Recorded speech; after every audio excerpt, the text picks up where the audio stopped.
Sering disebut sebagai wakil Tuhan untuk menegakkan keadilan di muka bumi. Seorang hakim seharusnya bersih dan taat pada hukum. Namun sekali lagi wakil Tuhan ini ditangkap karena kasus suap. Tak tanggung-tanggung saudara, kabarnya uang suapnya sebesar 60 miliar rupiah. Sungguh miris, mereka yang dipercaya untuk menegakkan hukum justru membuat hukum seolah tumpul. Mengapa kemudian hal ini masih saja terjadi kepada orang yang kerap disebut yang mulia itu? Pada Sabtu 12 April 2025, Kejaksaan Agung menetapkan 4 orang tersangka suap penanganan perkara di Pengadilan Negeri Jakarta Pusat. Keempat tersangka adalah Ketua Pengadilan Negeri Jakarta Selatan Muhammad Arif Nurianta, Marcella Santoso dan Arianto selaku pengacara, serta Wahyu Gunawan yang merupakan panitera muda perdata di Pengadilan Negeri Jakarta Utara. Pemberian suap ini terkait pengurusan perkara pemberian fasilitas ekspor minyak sawit mentah atau CPO dan turunannya. Yang menyeret 3 koperasi besar antara Januari 2022 sampai dengan Maret 2022. Agar majelis hakim yang mengadili memberi putusan onslak atau perkaranya tak terbukti dan dapat lepas dari tuntutan hukum. Perkara ini terjadi di Pengadilan Jakarta Pusat.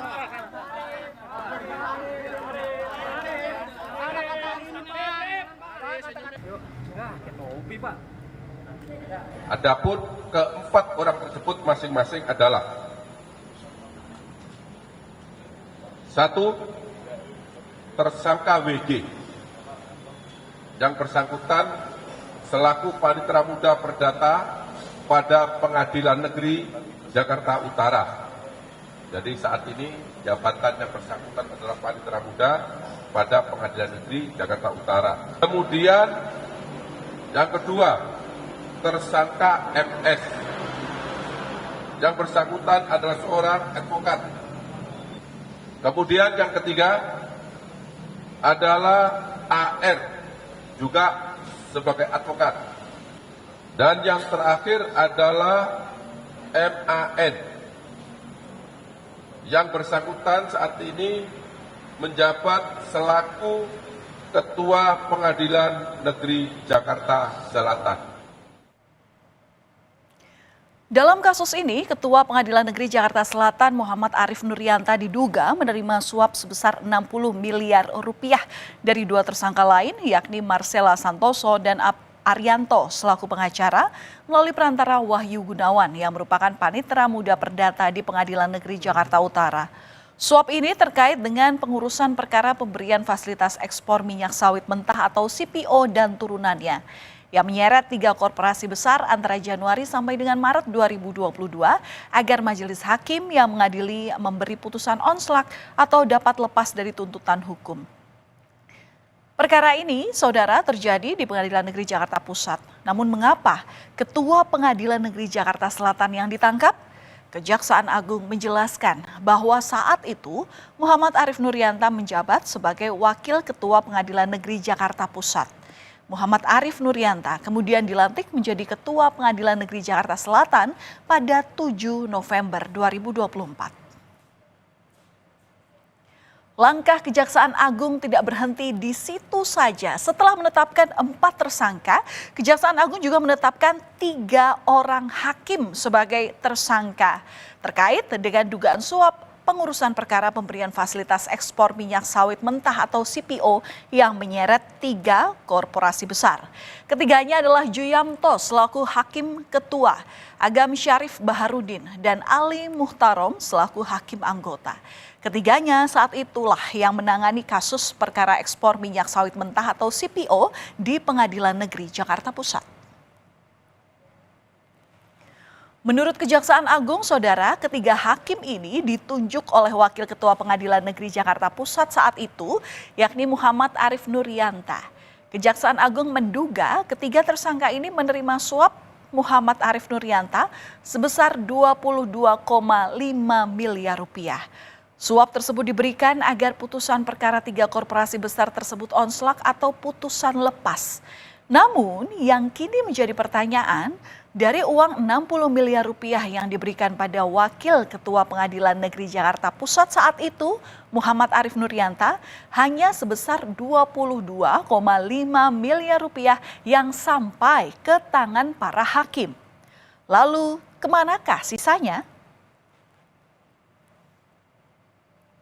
Jadi uang 60 miliar itu diterima oleh Wakil Ketua Pengadilan Negeri Jakarta Selatan saat itu. Jakarta Pusat pada saat itu.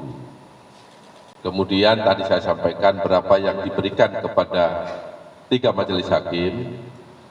Sudah pada dengar semua. Pertanyaannya gimana sisanya? Inilah yang masih kami kembangkan. Apakah sisanya masih ada yang dibagi kepada orang lain, ataukah seluruhnya dikuasai atau dalam penguasaan yang bersangkutan, yaitu tersangka MAN. Seiring dengan penahanan 7 tersangka dalam kasus pemberian suap dalam rangka pengurusan perkara pemberian fasilitas ekspor minyak sawit mentah atau CPO dan turunannya yang menyeret 3 korporasi besar, pihak Kejagung juga menyita sejumlah mobil mewah. Mobil-mobil mewah tersebut merupakan milik para pengacara yang diduga berperan sebagai pemberi suap dalam kasus ini. Ada pula 21 motor dan juga 7 sepeda yang ikut disita. Selain mobil dan motor mewah, penyidik juga menyita 10 lembar uang dolar Singapura pecahan 100 dan 74 lembar uang dolar Singapura pecahan 50 di rumah tersangka Arianto, serta 4.700 dolar Singapura di rumah tersangka Marcella Santoso.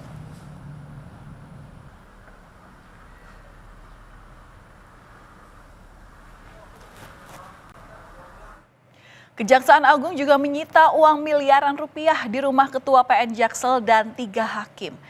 Pertama, saudara, di rumah Muhammad Arif Nuryanta, penyidik menyita 40 lembar uang tunai dolar Singapura pecahan 1.000 dan 125 lembar uang dolar Amerika pecahan 100.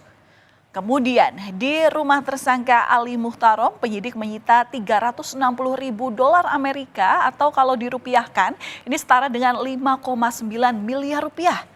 Dan di rumah Agam Syarif Baharudin, penyidik menyita uang sebesar 616.230.000 rupiah. Selain uang, penyidik juga menyita sejumlah dokumen. Pasca penetapan 3 hakim sebagai tersangka dalam kasus dugaan suap terkait vonis lepas terdakwa korupsi ekspor bahan baku minyak goreng, Mahkamah Agung menegaskan akan memberhentikan sementara 3 hakim, 1 panitera dan Ketua PN Jaksel nonaktif yang terjerat dalam kasus ini. Pemberhentian tetap baru akan dilakukan jika telah ada putusan hukum tetap atau inkrah. Pemberhentian tetap akan diajukan ke Presiden setelah Mahkamah Agung menerima salinan dokumen penetapan tersangka dan penahanan.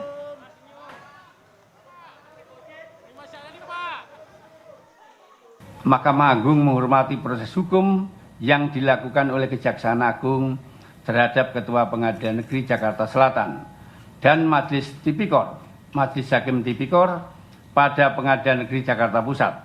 Hakim dan panitera yang telah ditetapkan sebagai tersangka dan dilakukan penahanan akan diberhentikan sementara jika telah ada putusan yang berkekuatan hukum tetap akan diberhentikan tetap.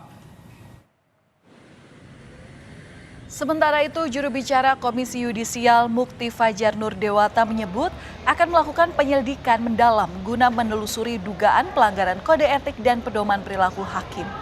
KY juga akan berkoordinasi dengan Mahkamah Agung dan Kejaksaan Agung untuk melakukan pendalaman terkait kasus tersebut. Yudisial sangat menyayangkan dan prihatin sekali terhadap peristiwa tersebut. Dan oleh karena itu, KY menggunakan hak inisiatifnya untuk menerjunkan tim dalam menelusuri dugaan pelanggaran kode etik dan pedoman perilaku hakim. Dan tim juga akan mengumpulkan informasi dan keterangan terkait kasus tersebut. serta memproses informasi atau temuan apabila ada indikasi pelanggaran kode etik hakim.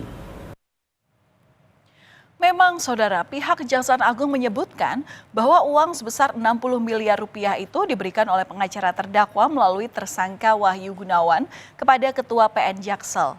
Dan kemudian uang tersebut dibagikan kepada 3 hakim. Namun dari mana sebenarnya asal-usul uang 60 miliar rupiah ini? Apakah ini murni milik pengacara atau justru ada orang lain di balik kasus suap ini?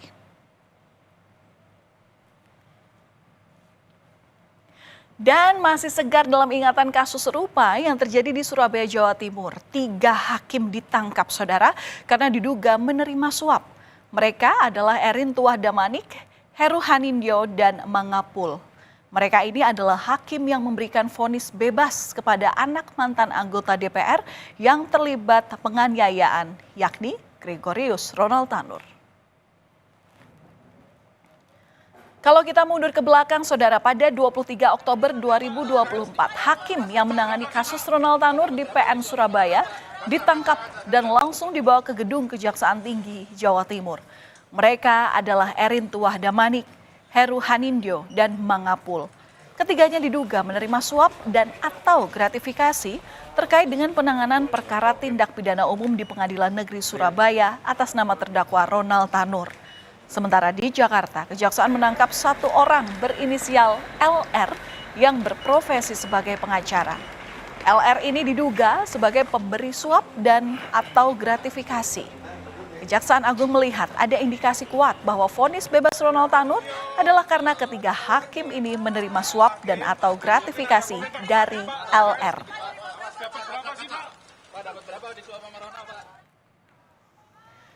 Dalam kasus ini juga melibatkan mantan Ketua Pengadilan Negeri Surabaya, Rudi Pramono. Penyidik Kejaksaan Agung menemukan bukti keterlibatan Rudi Pramono atas vonis pembebasan Ronald Tanur yang diputuskan pada 3 hakim di PN Surabaya. Rudi ditangkap di Palembang, Sumatera Selatan setelah Jampitsus Kejaksaan Agung menggeledah rumahnya dan menyita sejumlah barang bukti, yakni pecahan uang tunai yang terdiri dari rupiah, dolar Amerika Serikat, dan dolar Singapura dengan total nilai yakni 21 miliar rupiah.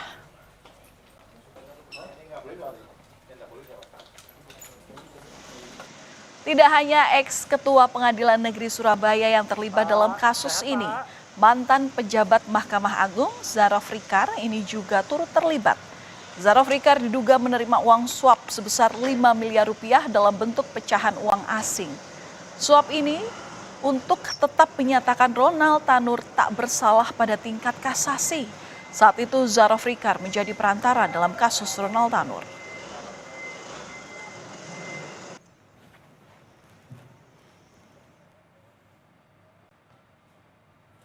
Sungguh miris, Saudara, mereka yang dipercaya untuk menegakkan hukum justru membuat hukum seolah tumpul. Mafia peradilan harus benar-benar diberantas.